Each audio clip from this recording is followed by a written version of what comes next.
Qué bueno que estén con nosotros aquí en Zona Certificada. Y bueno, Mario, como ya es recurrente, tenemos que platicar cómo se comportaron los indicadores manufactureros y no manufactureros en el pasado mes de marzo para quizá prever lo que va a suceder en este presente mes de abril. Y bueno, como ya es recurrente, tenemos un invitado muy especial para comentar los detalles de parte de IMEF. Sí, bueno, siempre está aquí con nosotros como cada mes Alejandro Sandoval Murillo, presidente de IMEF, Ciudad de Juárez. Háblanos, Alejandro, de los indicadores que nos trae los más recientes. Obviamente que estamos en una situación muy cambiante en el día a día, se modifican los números a nivel internacional, a nivel nacional, pero desde luego pues siempre será un tema importante ver cómo estamos hoy en día. Claro, pues primero que nada muchas gracias por la invitación. El indicador IMEF del mes de marzo se confirma la contracción y habla de que los dos indicadores, el manufacturero y el no manufacturero, siguen cayendo, siguen por debajo de umbral. El manufacturero, tiene 12 meses consecutivos abajo del umbral de 50 puntos.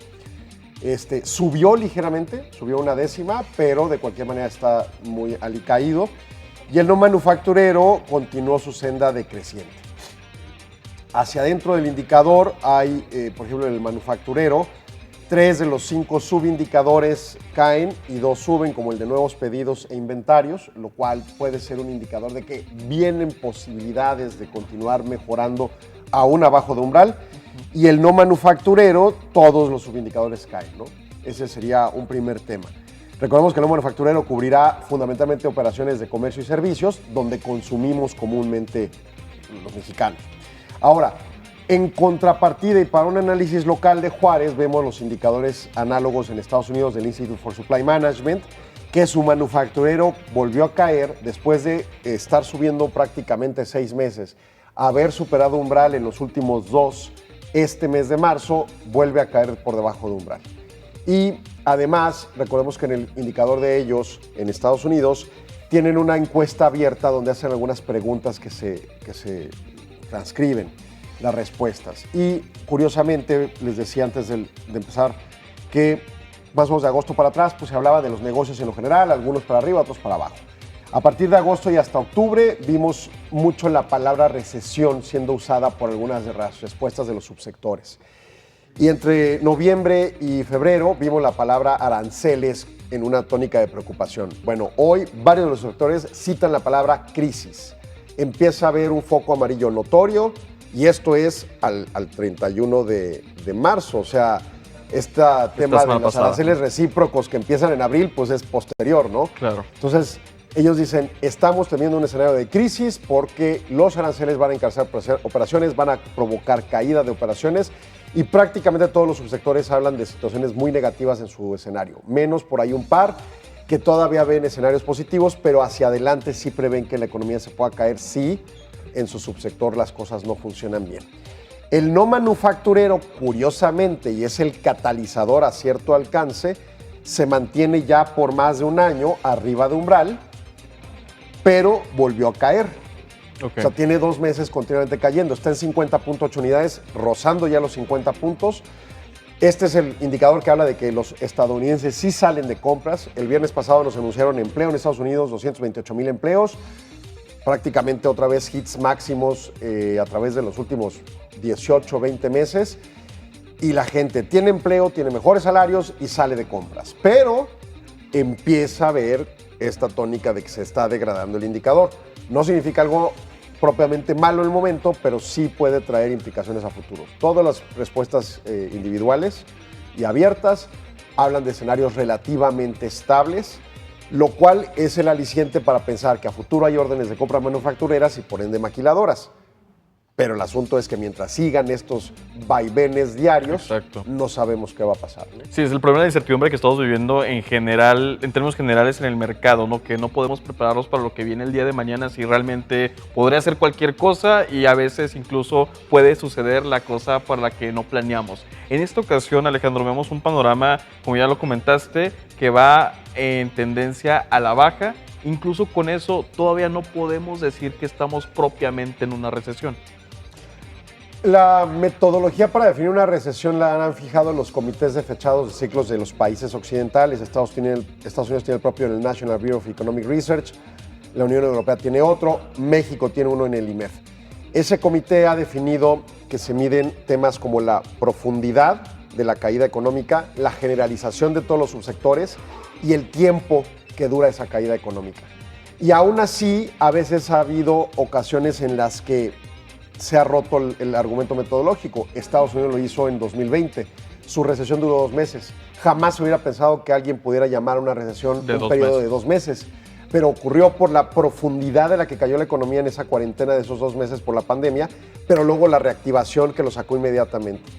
Creo yo que bajo la metodología entendida que fijó el Comité Mexicano de Fechado de Ciclos, no podemos hablar de una recesión hoy en día y difícilmente podemos pensar en una en los siguientes meses si las cosas, aún con la incertidumbre, siguen en una pendiente al menos estancada. La economía no está cayendo de una manera abrupta, no son muchos meses que está en escenario y habrá que ver la generalización de los subsectores, ¿no? Entonces vendrá en el tiempo que podamos definir ese escenario si llegara a ocurrir. Y una última instancia, ya hemos vivido recesiones, ya sabemos qué son, ya sabemos cómo se mastican y cómo tenemos que torear el escenario. Index en particular llamó a una conferencia de prensa hace unos días clamando un argumento de tranquilidad en el sector laboral, sobre todo, es decir, cuiden su trabajo, cuiden su conducta en el trabajo y lleven a bien las cosas de la producción existente. Las cosas están delicadas, pero no está en una posición la maquiladora en lo individual de estar despide y despide gente. Entonces todavía no estamos en un escenario negativo de ese nivel. Si trabajamos, como bien dices, en planeación y previsión en lo individual como trabajador, en el empresario y en el sector, particularmente maquilador, podemos solventar este vendaval.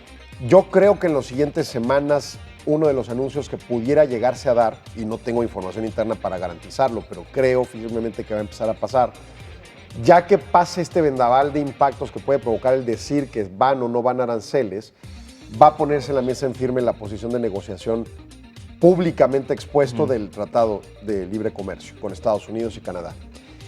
Y ahí entonces ya vendríamos a una senda de buscar ese nivel de estabilización fuera de la incertidumbre.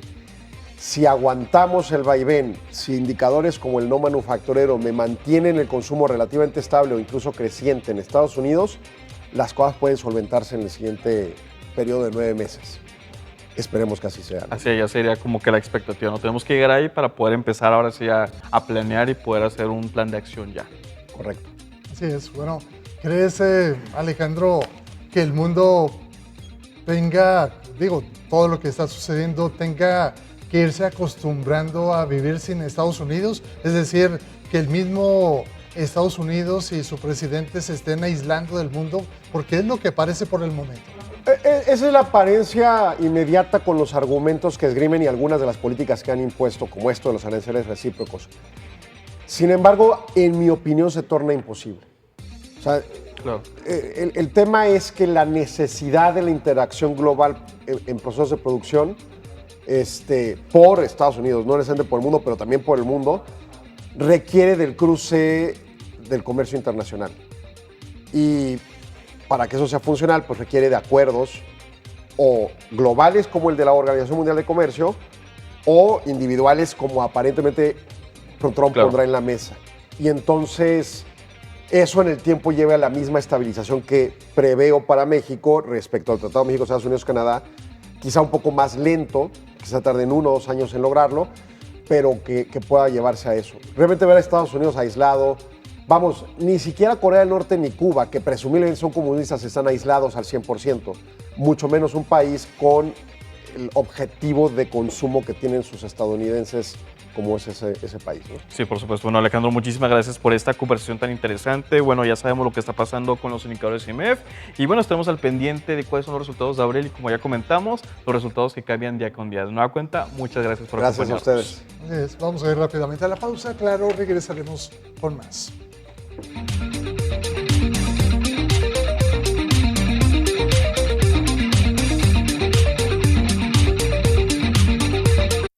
Soy Noemí Valdés.